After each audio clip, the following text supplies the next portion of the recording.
What does it mean to be a hopeless romantic? Because you know what? It doesn't feel hopeless to me. And if anything, I think being a hopeless romantic means that you have hope for your future relationships. But the truth is, we all carry around these beliefs about how things are supposed to be. And when those beliefs don't line up with reality, we can get ourselves into some pretty bad situations. So let's talk about what it really means to be a hopeless romantic, and why it can be such a double-edged sword. So here's the thing. Being a hopeless romantic is not inherently bad. In fact, I would argue that it's a good thing to go through life with a bit of idealism in your heart. It gives you something to aspire to, a vision of what could be if you just hold on to that hope and work towards creating the kind of relationship that you want. But the problem arises when your ideals become so fixed in your mind that you refuse to compromise or adjust them based on new information. That's when it goes from being a strength to becoming a weakness. The first sign that someone is a hopeless romantic is that they tend to fall in love with the idea of love.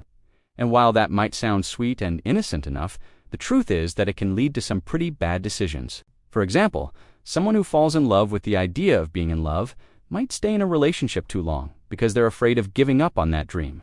Or they might choose to ignore red flags because they don't want to believe that their happily ever after is in jeopardy. At its core, this tendency comes from a fear of abandonment or low self-worth. If you believe that you are not worthy of love, then you will always be willing to settle for less than you deserve, because anything is better than nothing, right? But by doing so, you're selling yourself short and you're setting yourself up for a lifetime of unhappiness.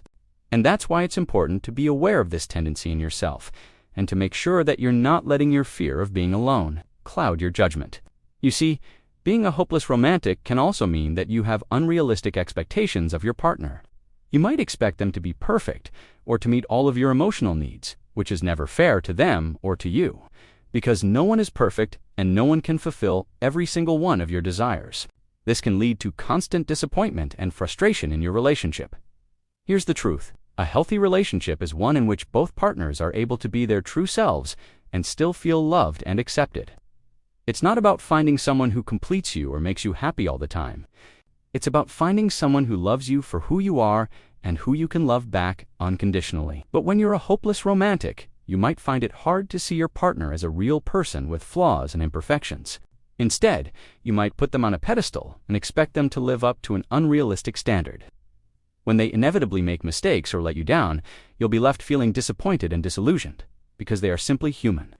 They are not the perfect person that you've created in your mind, but that's okay. Disappointment is a part of life.